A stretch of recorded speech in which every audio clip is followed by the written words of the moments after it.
Okay guys, so welcome back to a new episode. You guys do seem to love the ones that we do on Nokia, so tonight we are looking at Nokia stock again. So of course, basically guys, the past week or so has brought a lot of tension in Nokia's share price.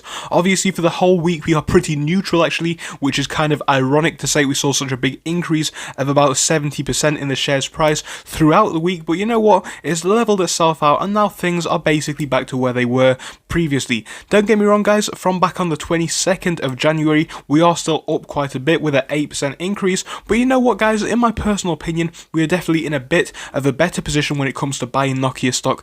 So of course, in tonight's one, I'm giving all of my personal views. If it sounds like a plan guys, please leave a like and subscribe, it would be appreciated. You guys already know that we are trying to grow the channel, so if we can just keep that growth going, it would be hugely appreciated. With that being said guys, if you want to come talk to us in Discord, you can. The link to the Discord is in the description, and if you would like to become a channel member and help the channel, it would also be appreciated. You can do that by pressing the join button next to the subscribe button. So with that being said guys, this is all just my opinion. Of course I am not a financial advisor, and with that being said, let's jump straight into the video.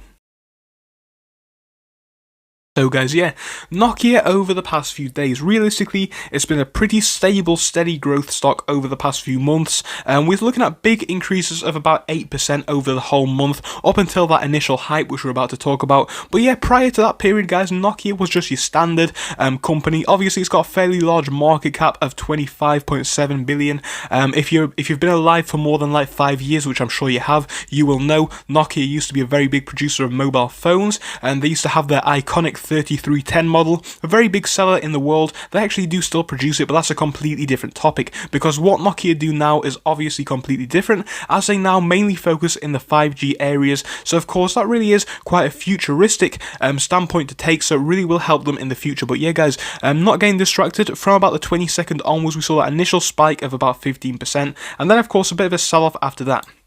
Now, in my opinion, guys, I think that sell-off was to be expected, because even though it is a solid company with a large market cap and a dividend, which is actually not being paid out right now, I do believe, but I do think it will be increasing later this year, which will attract more investors. But yeah, aside from that, basically, this initial hype sold off because, you know what, guys, a lot of people got in earlier, and fair enough to them if they sold out and got a decent profit. I completely understand that. It makes sense. So again, from there, guys, like I said, we saw that sell-off, and then we saw another big increase of about 40%. So things really were looking quite insane for Nokia's share price. Now from there we sold off again, and like I said guys, from that point of about 485 to now, we are still actually down by about 5%, but overall over the whole month we are still up by quite a bit. So yeah guys, looking at Nokia, it's definitely a very perplexing picture over the past few days. Bit of a sell-off, a lot of hype around the market with Nokia, but you know what guys, I'm proud to say, I'm happy to say that Nokia has not been as hyped as some of the other stocks. Now you could be saying, isn't that a stupid thing to say? Why would we not want it to be hyped? Well, obviously guys, let's look at the facts. This is a very large 5G company, and if it hasn't got a lot of attention, does this not make it a hidden gem? Now of course, I am not saying that it is a hidden gem, but we've got to look at the facts guys. It's got a market cap of about 26 billion. It's obviously working in the 5G sector, and if we look over to market share, which it actually holds, according to this data from telecoms, apparently Nokia had the third biggest market share in this basically 5G industry in 2020, and it appears that it was shrinking from 2019, but I personally do believe it is going to go back up, and Nokia will have a bit more, presence in this sector in the future. So on top of that guys, there are a few other factors which could enhance the growth of Nokia. Now I'm sure you have heard this word multiple times, or this phrase, strategic partnerships. Now I'm not going to bore you to death with what it is, but basically there are a lot of different companies which Nokia is working with, and we've named a few of them in different videos. But basically guys, these companies are going to get the benefit of working with Nokia, and Nokia is going to get the benefit of working with these. Oftentimes it's companies which provide things like satellites and that kind of good stuff, which will mean that Nokia will have a wider coverage of 5G and all that kind of good stuff, with more customers able to connect through Nokia's services.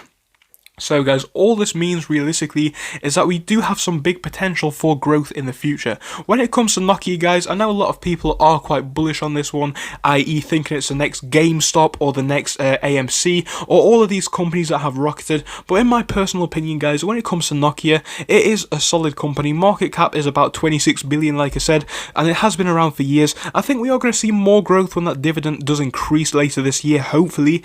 But realistically guys, when we are investing in this one, in my personal view, and I know that I say in my personal view a lot, but obviously some people will probably just blindly follow what I said if I didn't state that, so I'm going to state it.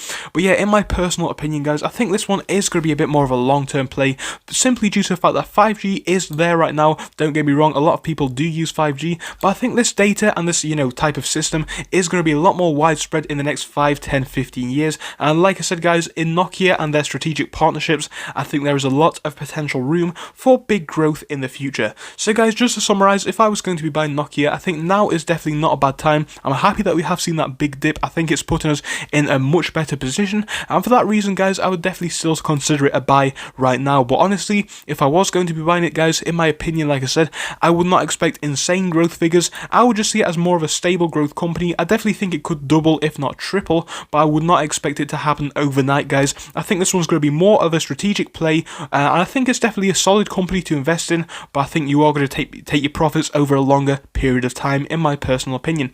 So guys, I hope you enjoyed my video. If you did, please do leave a like and subscribe, and I'll see you in the next one. Goodbye until then.